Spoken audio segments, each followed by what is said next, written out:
أعوذ بالله من الشيطان الرجيم. بسم الله الرحمن الرحيم. الحمد لله على إحسانه والشكر له على توفيقه وامتنانه وأشهد أن لا إله إلا الله وحده لا شريك له تعظيما لشأنه وأشهد أن محمدا عبده ورسوله الداعي إلى رضوانه اللهم صل وسلم وبارك على محمد وعلى آله وأصحابه وإخوانه. Bapak Ibu jamaah sekalian yang dimuliakan oleh Allah Subhanahu wa taala. Syukur alhamdulillah, marilah kita panjatkan kepada Allah atas segala nikmat yang telah Allah taala berikan kepada kita semua. Allah taala berfirman di dalam Al-Qur'anul Karim, "Wa ma bikum min ni'matin faminallah." Dan tidaklah nikmat-nikmat yang ada pada kalian kecuali datangnya dari Allah Subhanahu wa taala. Di antara nikmat terbesar yang Allah taala berikan kepada kita hari ini adalah dikumpulkannya kita bersama dengan orang-orang yang soleh insyaallah, dan di dalam majelis yang baik insyaallah. Semoga apa yang kita lakukan pada pagi hari ini semakin menambah cintanya Allah kepada kita. Karena di dalam hadis qudsinya Allah Ta'ala pernah menyampaikan, wajabat mahabati lil mutahabbina fiyya al mutajalisina fiyya al mutazawirina fiyya. Wajib mendapatkan cintaku, kata Allah, lil mutahabbina fiyya, orang-orang yang dia saling mencintai karena aku. Kemudian ada al-mutajalisina fiyya, orang-orang yang dia duduk-duduk karena aku. Al-mutazawirina fiyya, dan orang-orang yang dia saling menziarahi, saling mengunjungi karena aku. Semoga duduknya kita di tempat ini kita niatkan ikhlas karena Allah Subhanahu wa taala, sehingga Allah taala menambah cintanya untuk kita. Salawat serta salam tidak lupa kita curahkan kepada junjungan kita Nabiullah Muhammad sallallahu alaihi wasallam. Bapak Ibu yang dimuliakan oleh Allah, pagi hari ini insyaallah kita akan membahas satu tema yang sangat penting, yaitu berkaitan tentang mulianya sifat tawadhu dan celakanya orang-orang yang sombong. Tapi sebelum kita masuk ke pembahasan materi, mungkin perlu kita sampaikan di awal bahwa perhatian Islam terhadap akhlak yang mulia sangatlah besar. Perhatian Islam terhadap akhlak sangatlah besar.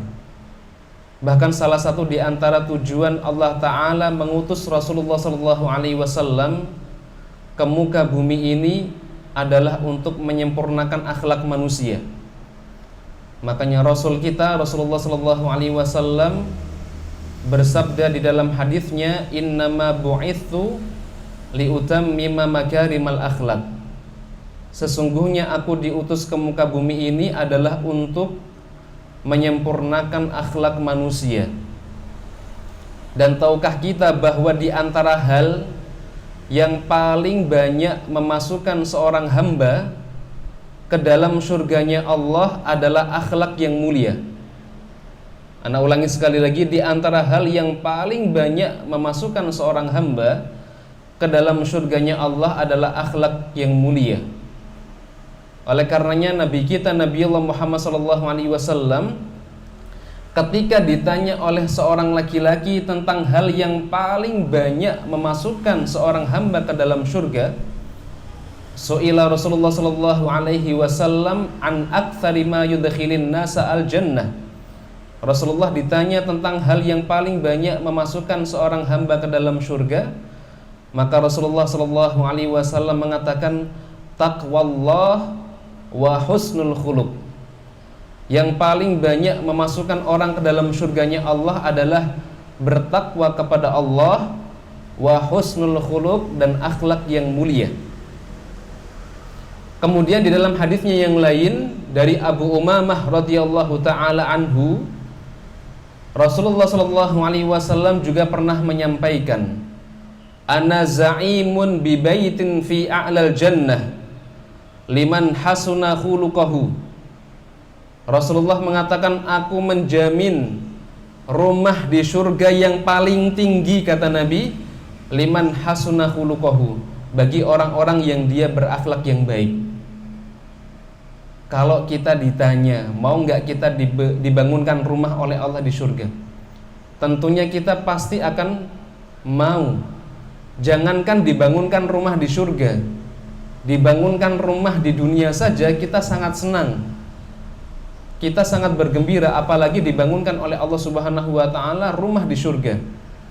Dan kenikmatan di surga jauh lebih besar dibandingkan dengan kenikmatan di dunia. Kemudian akhlak yang baik merupakan pemberat timbangan di yaumil mizan nanti, pada saat Allah Subhanahu wa taala menimbang amalan kita. Rasulullah sallallahu alaihi wasallam bersabda dalam hadisnya, "Ma syai'un athqalu fi mizanil mu'min yaumal qiyamah min khuluqin hasanin." Tidak ada sesuatu yang paling memberatkan timbangan amal manusia, timbangan seorang mukmin pada hari kiamat nanti, melebihi beratnya akhlak yang baik. Oleh karenanya Bapak Ibu yang Allah muliakan, tuntutan seorang muslim untuk memiliki akhlak yang mulia sangatlah ditekankan di dalam agama kita, yaitu agama Islam. Karenanya seorang hamba yang hari ini merasa bahwa akhlaknya kurang baik, marilah kita bersama-sama berusaha untuk memperbaiki akhlak kita. Dan akhlak yang baik bukan hanya Allah Ta'ala perintahkan kepada sesama manusia, bahkan kepada binatang sekalipun Allah Subhanahu wa Ta'ala memerintahkan kita untuk berakhlak yang baik, menjaga akhlak kita. Hal ini bisa kita lihat bagaimana Allah Subhanahu wa Ta'ala memasukkan seorang wanita pezina ketika dia menolong seekor anjing yang kehausan. Kemudian dia menggunakan sandalnya atau sepatunya untuk mengambil air tersebut di sumur yang ada di dekat anjing yang kehausan tadi. Maka Allah Subhanahu wa Ta'ala mengampuni dosa wanita ini dan Allah Subhanahu wa Ta'ala memasukkan ke dalam surga. Kemudian terhadap hewan yang mau kita sembelih sekalipun, Allah Ta'ala juga perintahkan kita untuk berbuat baik. Oleh karenanya Nabiullah Muhammad SAW, beliau mengingatkan kepada para sahabatnya dan umatnya pada saat mereka ingin menyembelih hewan kurban. Rasulullah mengatakan, innallaha ta'ala katabal ihsan ala kulli syai'. Sesungguhnya Allah Subhanahu wa Ta'ala memerintahkan kita untuk berbuat baik di dalam segala hal. Fa idza qataltum fa ahsinul qitlata wa idza dabahtum fa ahsinu dzibhata wal yuhidda ahadukum syafratahu wal yurih dabihatahu. Kalau kamu ingin membunuh, maka bunuhlah dengan cara yang baik. Kalau kamu ingin menyembelih, maka sembelihlah dengan cara yang baik. Kemudian pertajamlah pisau yang akan engkau gunakan untuk menyembelih, serta tenangkanlah hewan yang akan engkau sembelih. Rawahu Muslim. Ya. Inilah yang kemudian membuat kita harusnya merubah akhlak kita menjadi akhlak yang baik. Karena sekali lagi akhlak yang baik merupakan salah satu di antara hal yang paling banyak memasukkan seorang hamba ke dalam surganya Allah. Kemudian sebaliknya, kalau akhlak yang baik akan memasukkan orang ke dalam surga, akhlak yang buruk merupakan salah satu di antara hal yang paling banyak memasukkan seorang hamba ke dalam nerakanya Allah. Rasulullah SAW, Bapak Ibu yang Allah muliakan, pernah diperlihatkan oleh Allah Subhanahu wa Ta'ala gambaran neraka. Dan ketika Rasulullah SAW diperlihatkan gambaran neraka, ternyata yang paling banyak menghuni neraka adalah seorang perempuan. Yang paling banyak Allah Subhanahu wa Ta'ala masukkan ke dalam neraka adalah wanita. Maka ditanyakan kepada Rasulullah SAW, lima ya Rasulullah, kenapa bisa seperti itu wahai Rasulullah? Maka Rasulullah SAW mengatakan, qala bikufrihinna, mereka banyak masuk ke dalam neraka karena mereka melakukan perbuatan kufur. Maka ada seorang sahabat yang bertanya kepada Nabi, yakfurna billah, apakah wanita itu melakukan kufur kepada Allah? Maka Rasulullah SAW mengatakan, qala yakfurnal ashir wa yakfurnal ihsan. Mereka kufur terhadap suami-suami mereka, dan mereka kufur dengan kebaikan-kebaikan yang dilakukan oleh suami-suami mereka. Rawahul Bukhari wa Muslim. Hadis ini diriwayatkan oleh Imam Al-Bukhari dan Imam Muslim. Sekali lagi Allah Ta'ala memasukkan orang-orang yang dia memiliki akhlak yang kurang baik, perempuan yang dia akhlaknya tidak baik terhadap suaminya, maka Allah Subhanahu wa Ta'ala ancam dengan nerakanya. Begitu pula di dalam hadis yang lain, Rasulullah SAW juga pernah menyampaikan, la yadkhulul jannah qati'un, tidak akan masuk ke dalam surga qati'un, orang-orang yang dia memutus hubungan silaturahim, orang-orang yang dia memutus hubungan kekerabatan, orang-orang yang dia memutus hubungan kekeluargaan. Bahkan di dalam satu hadis yang sangat masyhur, kita pernah diceritakan bagaimana kisah seorang wanita ahli ibadah. Malam harinya dia habiskan untuk mengerjakan sholat malam, siang harinya dia habiskan waktunya untuk melakukan ibadah puasa.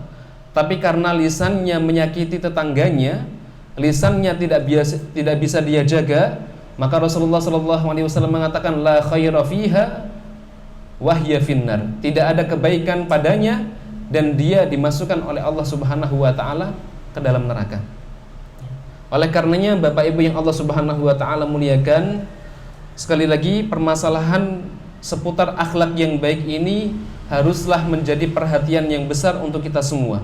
Karena akhlak yang mulia akan bisa memasukkan seorang hamba ke dalam surga, sedangkan akhlak yang buruk bisa menjadi wasilah Allah Ta'ala memasukkan hamba tersebut ke dalam nerakanya. Nah, di antara akhlak yang mulia adalah sifat tawadhu. Sedangkan di antara akhlak yang buruk, akhlak yang tercela adalah sifat sombong atau orang-orang yang sombong. Yang pertama yang akan kita sampaikan berkaitan dengan tawadhu. Mungkin ada di antara kita yang bertanya, Ustadz, yang dimaksud dengan tawadhu itu apa, Ustadz? Di dalam kitab Madarijus Salikin dijelaskan bahwa yang dimaksud dengan tawadhu,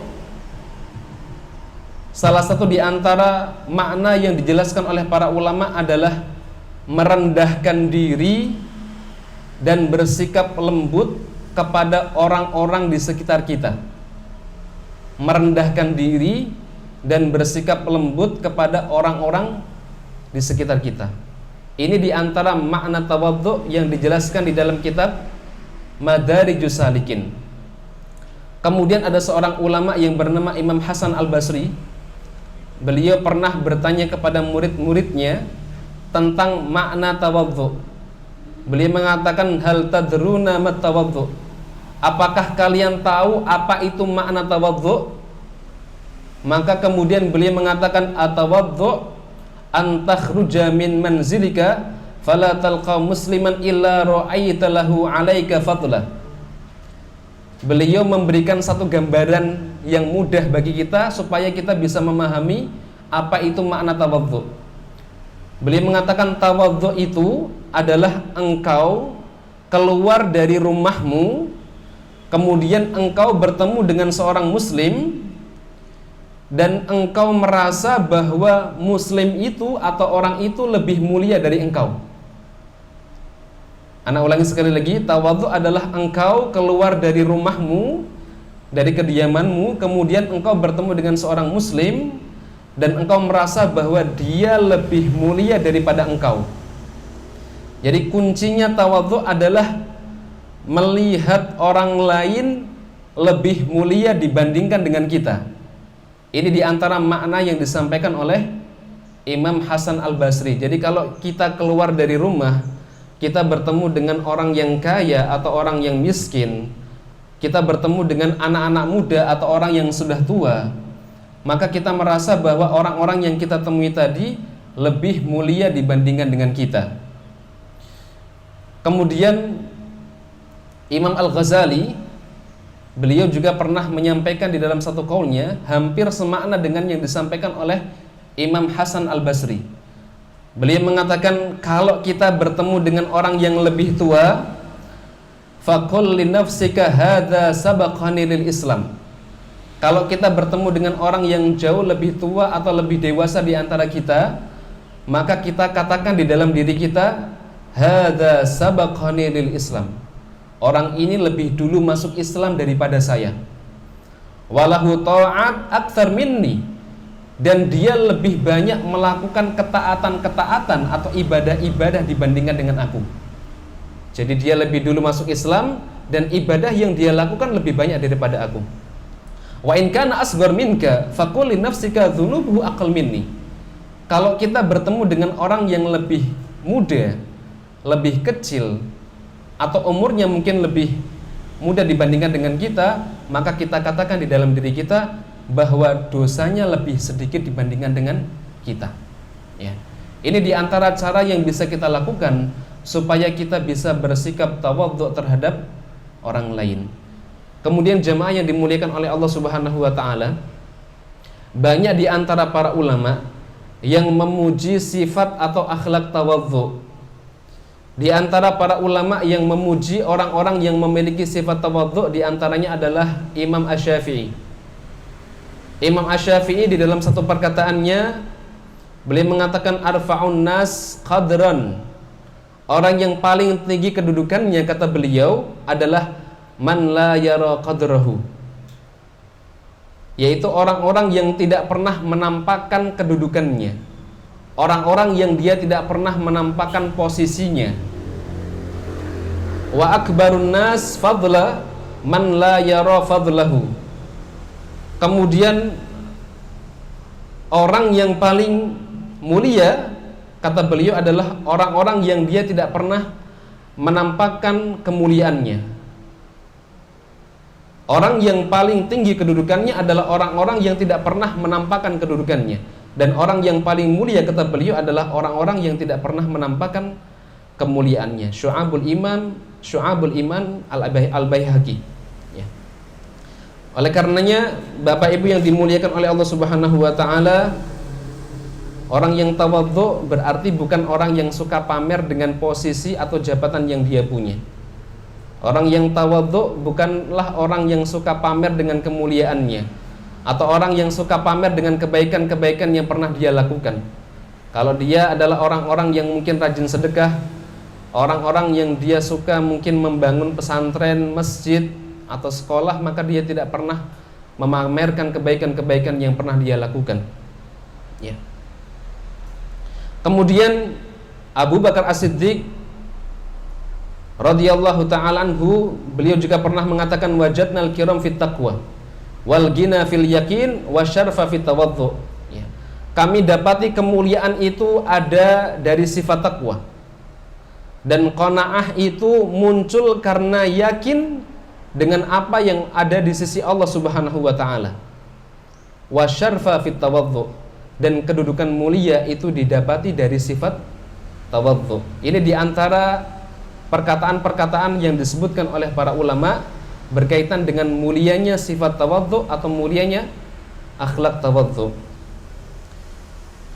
Kemudian jemaah yang dimuliakan oleh Allah Subhanahu wa taala, dengan banyaknya perkataan yang disampaikan oleh para ulama berkaitan dengan sifat tawadhu, maka sekali lagi kita perlu menghiasi diri kita dengan akhlak ini atau sifat ini. Bahkan di dalam Al-Qur'anul Karim dan hadis Rasulullah SAW banyak dijelaskan keutamaan-keutamaan orang-orang yang memiliki sifat tawadhu. Di antaranya apa, Ustaz? Yang pertama, sifat tawadhu merupakan sifat dari hamba-hamba yang soleh. Sifat tawadhu merupakan sifat dari hamba-hamba yang soleh. Di dalam surat Al-Furqan ayat ke-63, Allah Ta'ala berfirman, wa ibadur rahman alladzina yamshuna 'alal ardi hauna. Dan hamba-hamba Allah yang penyayang itu, hamba-hamba Allah yang soleh, ciri-cirinya apa? Yaitu orang-orang yang berjalan di atas muka bumi ini hauna, dengan rendah hati.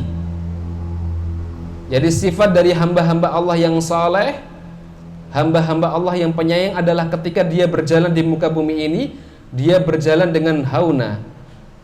Kata Imam Ibnu Katsir di dalam tafsir beliau mengatakan ai bisakinatin wa waqarin min ghairi jabariyah wala istikbar. Yang dimaksud dengan hauna itu apa Ustaz? Kata Imam Ibnu Katsir, maksudnya apa? Ketika dia berjalan, dia itu berjalan dengan tenang, berwibawa, tanpa kesombongan dan merasa tinggi. Itu diantara sifat hamba-hamba Allah yang saleh, sifat ibadur rahman. Kalau dia jalan, dia berjalan dengan tenang, dengan menjaga muruahnya, wibawanya, tanpa merasa sombong dan tanpa merasa tinggi. Kenapa? Karena ada sebagian orang yang dia itu bisa tampak kesombongannya dari cara berjalan, bisa tampak kesombongannya itu dari pakaian yang dia kenakan. Oleh karenanya Rasulullah SAW ketika beliau berjalan dengan menjaga muru'ah dan wibawanya, dan beliau berjalan dengan tenang. Tenang ini bukan berarti jalannya itu lambat, loyo, bukan berarti seperti itu, nggih. Ya. Karena Rasulullah SAW ketika beliau berjalan dengan menjaga wibawa dan muruahnya, beliau berjalannya bukan berjalan dengan loyo, tidak. Tapi disebutkan oleh sahabat Ibnu Abbas radhiyallahu taala anhuma, ketika Rasulullah SAW beliau mengatakan idza masya masyan mujtami'an yu'raf annahu laisa bimasyi ajizin wala kaslan. Jadi cara berjalannya Nabi, Bapak Ibu yang Allah muliakan, ketika beliau berjalan, itu beliau berjalan dengan energik, sehingga sangat terlihat bahwa beliau itu bukan orang yang lemah, kemudian bukan orang yang pemalas. Ya, itu cara berjalannya Rasulullah SAW. Jadi sekali lagi, sifat ibadur rahman, sifat orang-orang yang soleh adalah ketika dia berjalan di muka bumi ini, dia berjalan dalam keadaan tenang, dia berjalan dalam keadaan menjaga muruahnya, wibawanya, bukan dalam keadaan sombong, tapi menjaga ketawadhuannya. Karena sekali lagi, kesombongan itu bisa nampak dari cara dia berjalan, kesombongan itu bisa nampak dari penampilan, kesombongan itu bisa nampak dari kendaraan yang dia gunakan. Ya. Termasuk ketika seseorang sedang berbicara dengan orang lain, ya, itu juga bisa menampakkan atau menunjukkan sifat sombongnya. Makanya Luqman pernah berpesan kepada anaknya, kemudian Allah Ta'ala abadikan di dalam surat Luqman ayat ke-18, wala tusa'ir khaddaka linnas wala tamshi fil ardi maruha. Pesan Luqman kepada anaknya, dan janganlah kamu memalingkan mukamu dari manusia karena sombong, dan janganlah kamu berjalan di muka bumi ini dalam keadaan angkuh. Ya. Jadi ketika kita berhadapan dengan orang lain pun, ini harus bisa menjaga sikap kita. Jangan sampai ketika kita berjalan kemudian melewati orang lain, kita membuang muka, atau kita tidak mau melihat wajahnya, kecuali kalau lawan jenisnya, atau kita mendongakkan kepala kita karena menunjukkan kesombongan kita misalkan.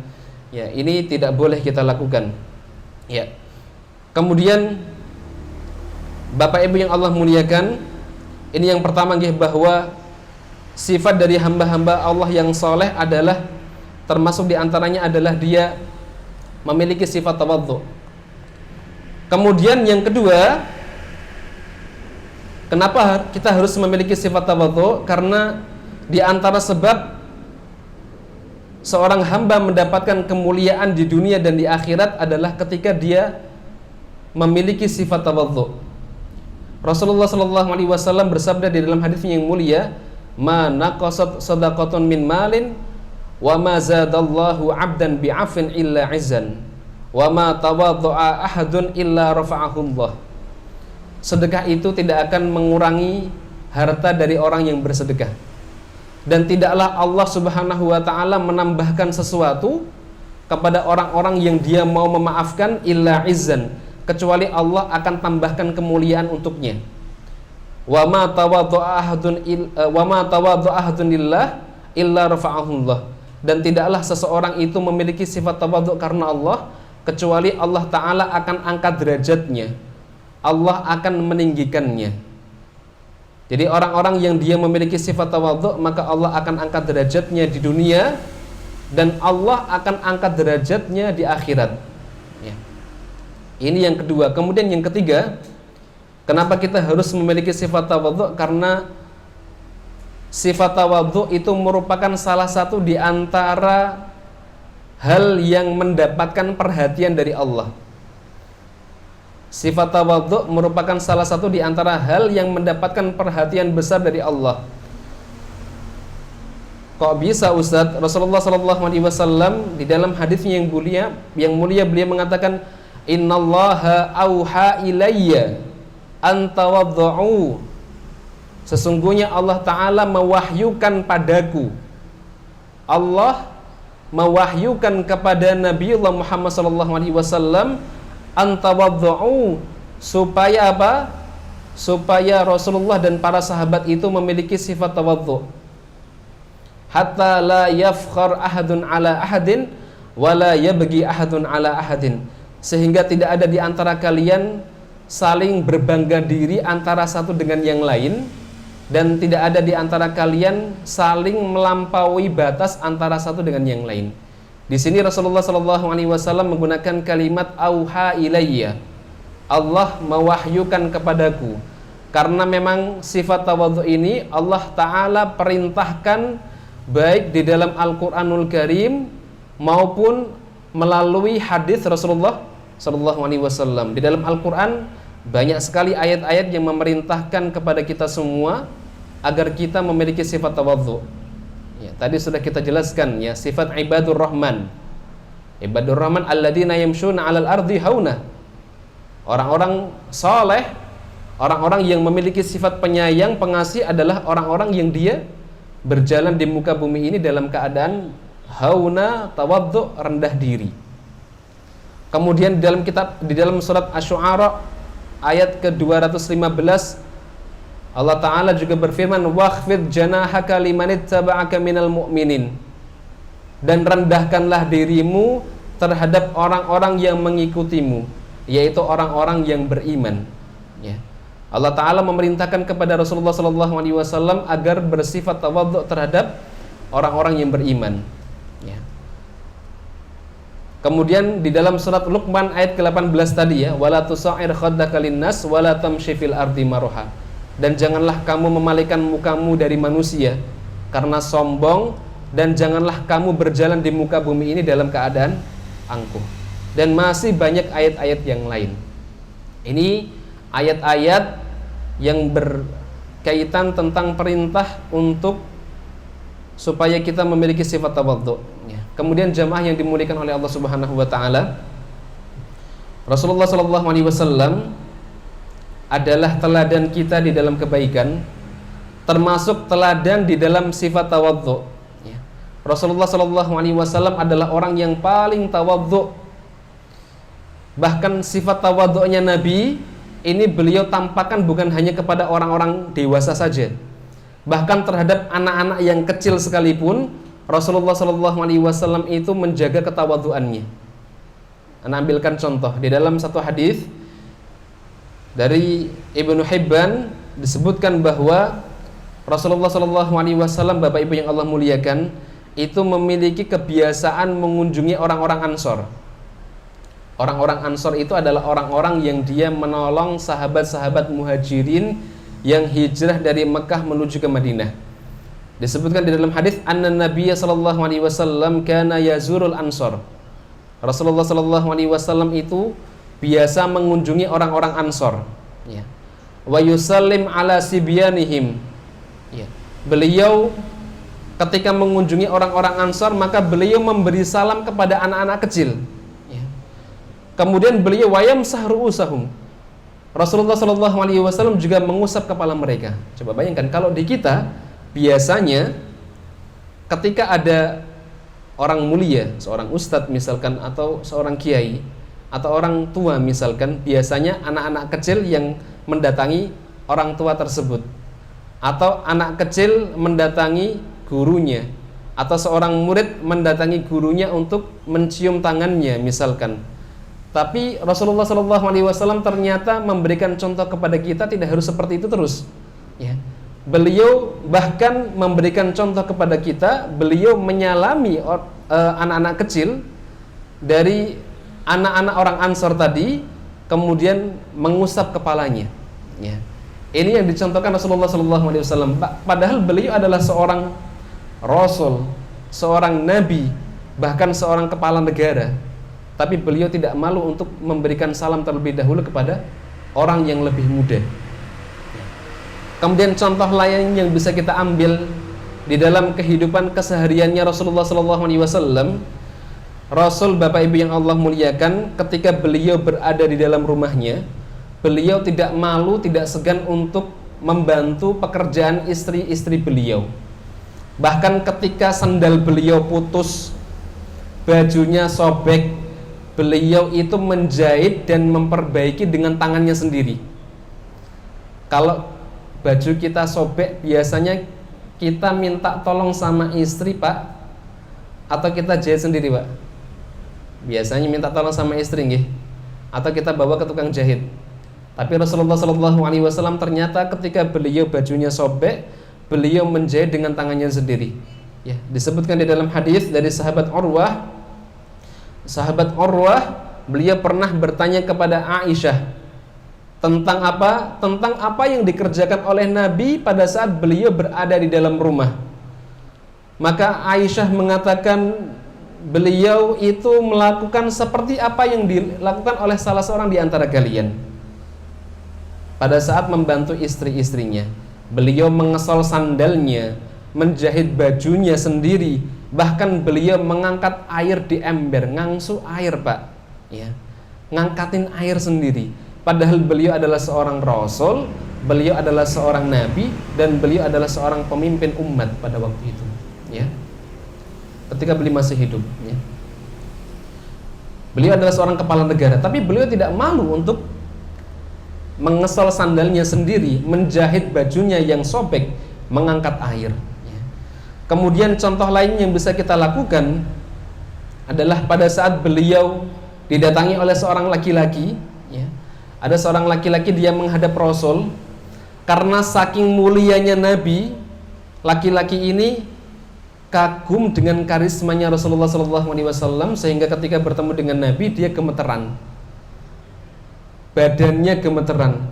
Maka Rasulullah SAW mengatakan kepada laki-laki ini, hawwin alaika, hawwin alaika, fa inni lastu bimalikin. Santai aja, ya. Santai aja. Fa inni lastu bimalikin. Saya ini bukan seorang raja, kata beliau. Innama ana ibnu imra'atin allati ta'kulul qadid. Sesungguhnya aku ini adalah anak dari seorang perempuan yang memakan al-qadid. Qadid itu susu yang dikeringkan, ya. Coba bayangkan ya, Rasulullah SAW didatangi oleh seorang laki-laki, dan laki-laki ini dalam keadaan gemetaran ketika bertemu dengan Nabi.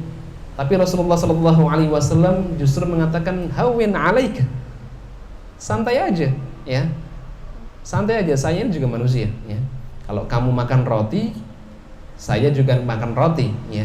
Fa inni lastu bimalikin, saya bukan seorang raja. Kalau dulu ketika ada seorang pengen ketemu dengan raja, biasanya kan puluhan meter mungkin sebelum menghadap para raja itu harus nunduk-nunduk dulu, harus berjalan dalam keadaan merangkak. Rasulullah SAW tidak mau seperti itu kan, ya. Tapi Rasulullah SAW ya ingin membuat nyaman para sahabat. Beliau tidak mau para sahabatnya itu ketika bertemu dengan Rasulullah dalam keadaan ketakutan, ya. Karena beliau adalah seorang manusia yang Allah Subhanahu wa taala angkat menjadi seorang rasul dan nabi, ya. Dan kita juga tidak boleh memposisikan Rasulullah SAW melebihi kapasitas beliau sebagai seorang makhluk. Tidak boleh kita memposisikan Nabi seperti Al-Khaliq, seperti seorang seperti pencipta atau seperti Tuhan, ya. Tidak boleh kita menyembah Rasulullah SAW. Dan Nabi kita, Nabiullah Muhammad SAW juga tidak ingin diseperti itu kan. Makanya beliau mewanti-wanti kepada para sahabatnya dan umatnya, la tatruni kama atratin nasara Isa bin Maryam. Jangan kalian memposisikanku sebagaimana orang-orang Nasrani itu memposisikan Isa bin Maryam. Ya, innama ana Abdullah wa rasuluh. Sesungguhnya aku adalah Abdullah, hamba Allah, wa rasuluh, dan rasulnya. Orang-orang Nasrani mereka memposisikan Nabi Isa alaihissalam seperti Tuhan. Bahkan mereka mengatakan Nabi Isa adalah anak Tuhan, padahal beliau adalah manusia biasa. Ya. Ini diantara hal-hal yang berkaitan dengan tawadhu. Kemudian jamaah yang dimuliakan oleh Allah Subhanahu wa taala, Islam itu melarang dan mencela sifat atau sikap sombong, ya. Di dalam banyak ayatnya Allah Subhanahu wa taala menjelaskan tentang ancaman orang-orang yang sombong. Di antaranya Allah Subhanahu wa taala sebutkan di dalam surat An-Nahl ayat ke-23, innahu la yuhibbul mustakbirin. Allah itu tidak menyukai orang-orang yang sombong. Di dalam ayat yang lain Allah Subhanahu wa taala berfirman, innallaha la yuhibbu kulla mukhtalin fakhur. Sesungguhnya Allah itu tidak menyukai orang-orang yang sombong lagi membanggakan diri, ya. Kemudian Rasulullah SAW juga pernah memberikan kabar kepada para sahabatnya tentang tabiat dari orang-orang yang Allah Ta'ala masukkan ke dalam neraka. Jadi sifat atau sikap penghuni neraka ini seperti apa? Rasulullah SAW mengatakan, ala ukhbirukum bi ahlin nar. Maukah kalian aku beritahu tentang sifat penduduk neraka? Maka para sahabat mengatakan, qalu bala ya Rasulullah. Tentu kami mau ya Rasulullah.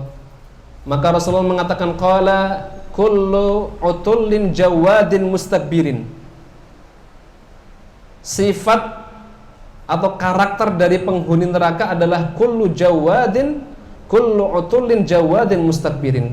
Setiap orang yang keras, lagi kasar, tamak, lagi rakus, dan orang-orang yang sombong atau orang-orang yang takabbur. Rawahu Al-Bukhari wa Muslim. Hadis ini diriwayatkan oleh Imam Al-Bukhari dan Imam Muslim. Jadi sifat atau karakter dari penghuni neraka adalah orang-orang yang memiliki sifat yang keras, tamak atau rakus, kemudian orang-orang yang sombong, ya. Dan sombong ini Bapak Ibu yang Allah muliakan, sebagaimana yang disebutkan oleh para salaf, merupakan dosa yang pertama kali dilakukan seorang makhluk kepada sang Khalik. Jadi dosa yang pertama kali dilakukan oleh seorang makhluk kepada Allah adalah dosa sombong. Hal ini bisa kita lihat dari firman Allah Subhanahu wa taala di dalam surat Al-Baqarah ayat ke-34. Ayat ini sering kita dengar. Allah Subhanahu wa taala berfirman, wa idz qulna lil malaikati isjudu li adama fasajadu illa iblis aba wastakbar wa kana minal kafirin. Dan ingatlah ketika kami berfirman, ketika kami perintahkan kepada malaikat untuk sujud kepada Adam, fasajadu illa iblis, maka malaikat sujud kecuali iblis. Aba wastakbar, dia enggan, wastakbar dan takabur atau sombong, wa kana minal kafirin, dan iblis termasuk di antara golongan orang-orang kafir, ya. Jadi sombong atau takabur itu merupakan awwalu dzambin usiyallahu bihi, merupakan dosa yang pertama kali dilakukan oleh makhluk kepada Al-Khaliq, kepada Allah Subhanahu wa taala. Jadi iblis merasa bahwa dia lebih mulia dibandingkan dengan Adam, ya. Kalau Allah menciptakan Adam dari apa? Dari tanah. Sedangkan Allah menciptakan iblis dari apa? Dari api. Iblis merasa bahwa api itu lebih mulia dibandingkan dengan tanah, ya. Makanya Allah Ta'ala juga menyebutkan di dalam surat Al-A'raf ayat ke-12, ya. Allah bertanya, qala ma mana'aka alla tasjuda id amartuk. Ya, Allah berfirman, apa yang menghalangimu wahai iblis untuk sujud kepada Adam ketika aku perintahkan engkau untuk sujud? Ya. Apa jawaban iblis? Dia mengatakan, qala ana khairum min. khalaqtani min nar wa khalaqtahu min tin. Saya lebih baik, saya lebih mulia dibandingkan dengan Adam. Khalaqtani min nar wa khalaqtahu min tin. Engkau menciptakan aku dari api, ya, wa khalaqtahu min tin, dan engkau menciptakan Adam itu dari tanah. Ya, ini kesombongan jin, ya, ketika dia diperintahkan oleh Allah untuk bersujud kepada Adam alaihissalam. Kemudian Bapak Ibu yang Allah muliakan, selanjutnya ya akan kita jelaskan apa hakikat dari sombong. Barangkali ada di antara kita yang belum tahu atau belum paham yang dimaksud dengan sombong itu bagaimana, Ustaz. Rasulullah SAW di dalam hadis yang diriwayatkan oleh Imam Muslim, beliau pernah menjelaskan tentang bahayanya orang yang memiliki sifat sombong. Beliau mengatakan la yadkhulul jannah man kana fi qalbihi mithqala dzarratin minal kibr. Tidak akan masuk ke dalam surga seseorang yang di dalam hatinya terdapat kesombongan, meskipun kesombongan itu hanya sebesar biji dzarrah. Biji dzarrah itu artinya apa, Pak? Biji dzarrah itu apa?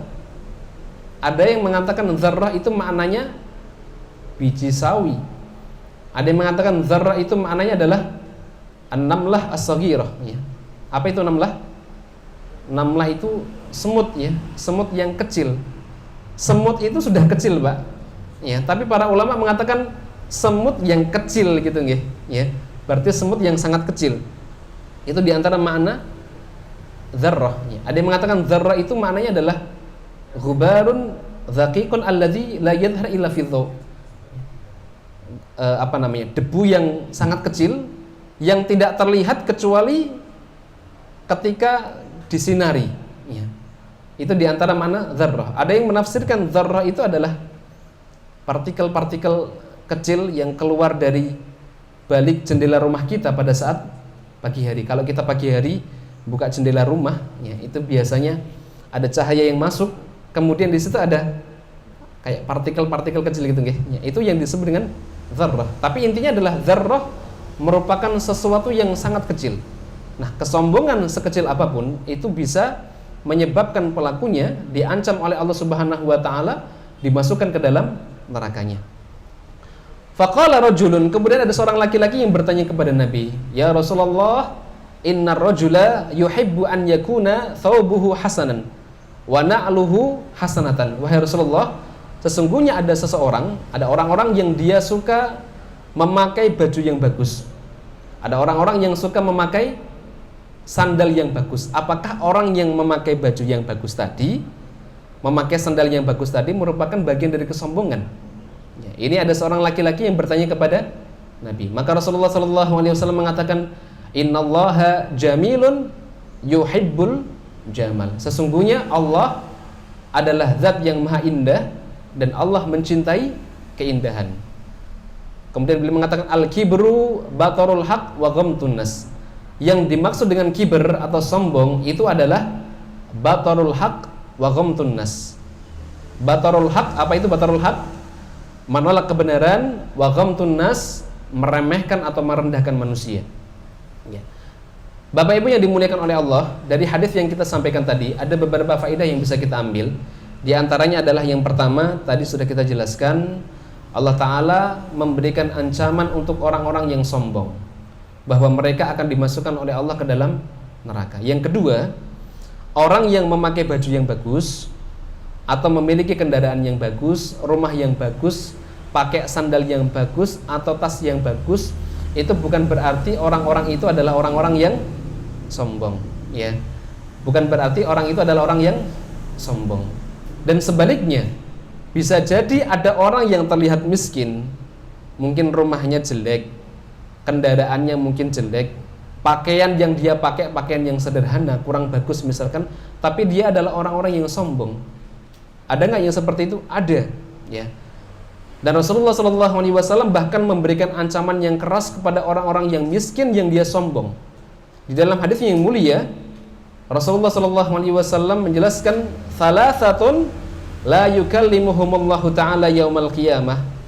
3 orang yang tidak akan diajak bicara oleh Allah, wala yuzakihim, Allah tidak akan mensucikannya, wala yanzuru ilaihim, Allah tidak akan melihatnya, walahum adzabun azim, atau walahum adzabun alim, dan dia akan mendapatkan azab yang pedih. Ya.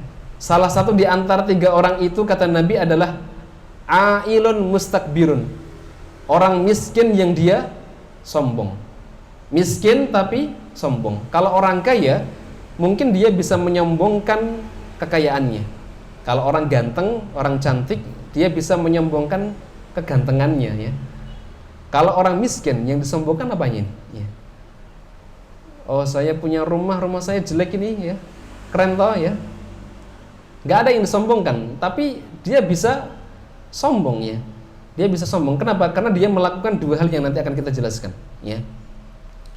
Jadi bukan berarti orang-orang yang dia memiliki baju yang bagus atau pakaian yang bagus dia sombong. Boleh kita memakai baju yang bagus, ya. Boleh kita memakai tas yang bagus, ya. Selama apa? Selama tidak berlebihan, ya. Selama tidak berlebihan. Atau ketika kita memakai baju yang bagus tadi, kemudian tidak membuat kita merendahkan atau meremehkan orang lain. Pakai tas harganya 300 juta misalkan, ya. Setelah pakai tas 300 juta, melihat ibu-ibu yang lain pakai tas harganya 100 ribu, terus merasa dia lebih mulia, dia lebih hebat, ya, dia lebih baik misalkan. Nah, ini tidak boleh seperti itu, ya.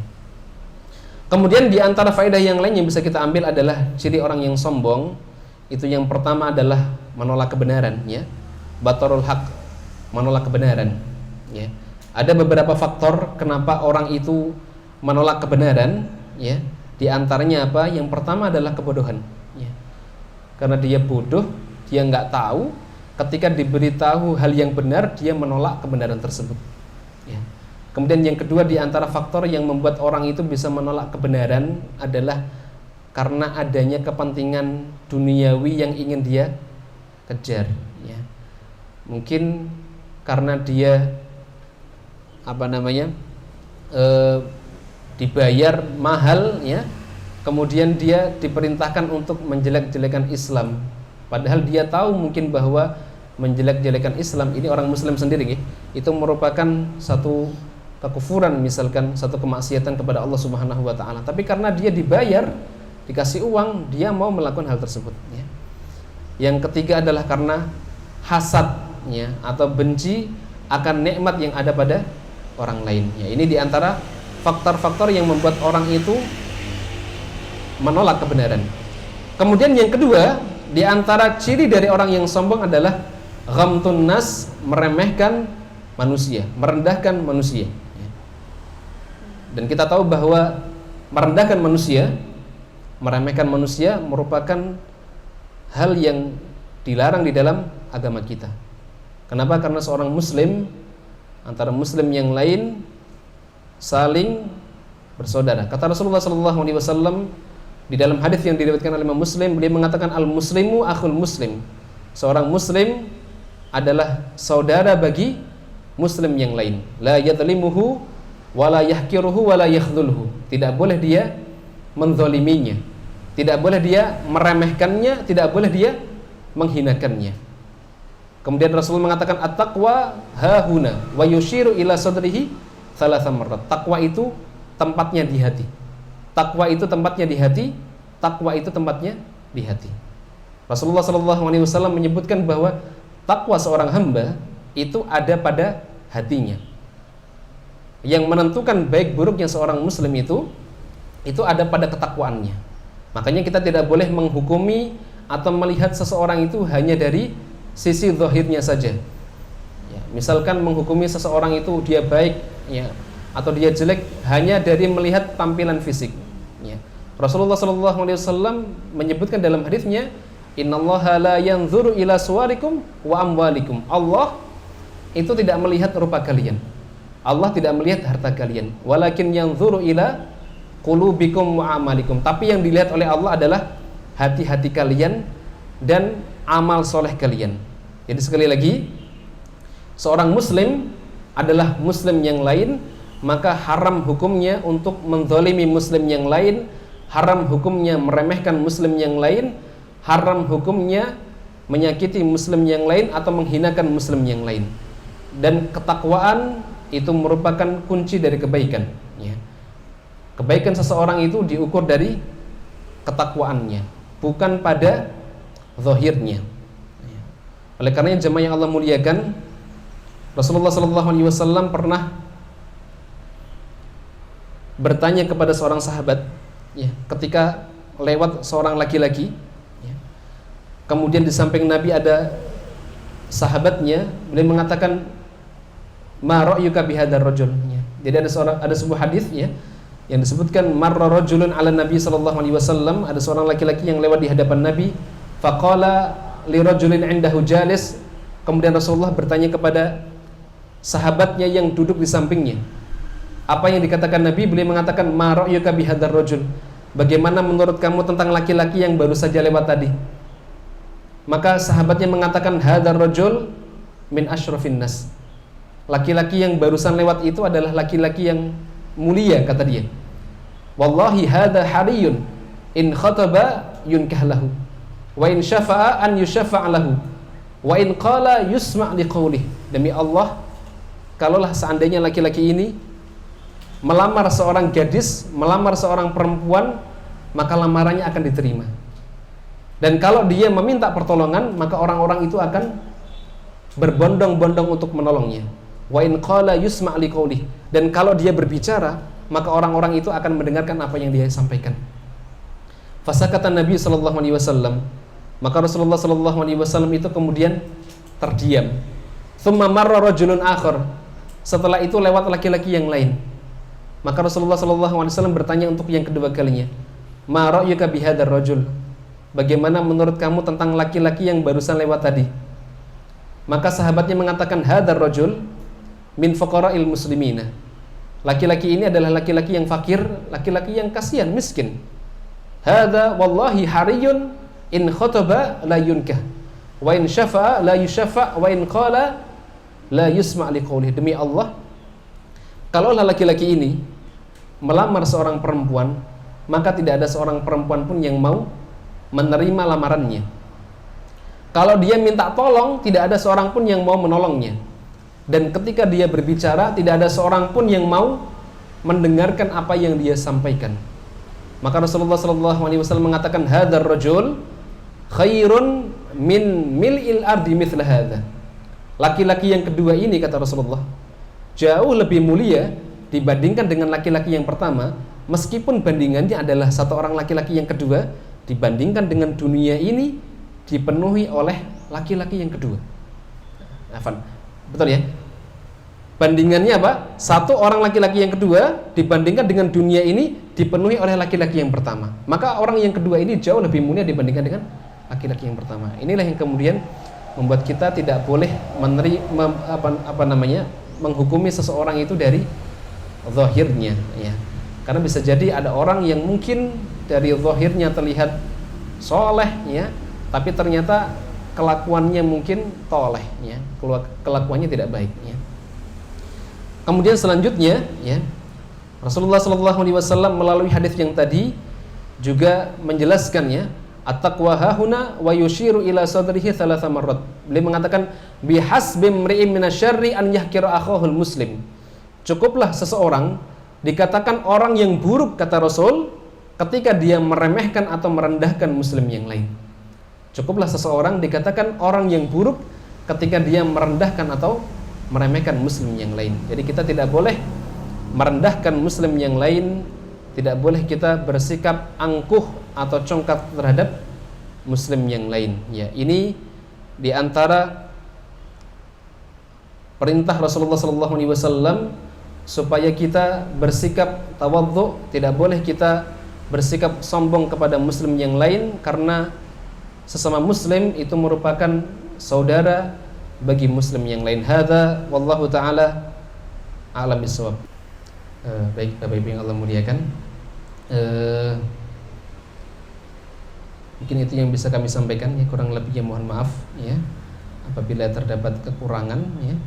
Semoga yang sedikit ini bisa memberikan manfaat untuk kita semua, dan semoga pertemuan kita pada siang hari ini diridhai oleh Allah Subhanahu wa taala.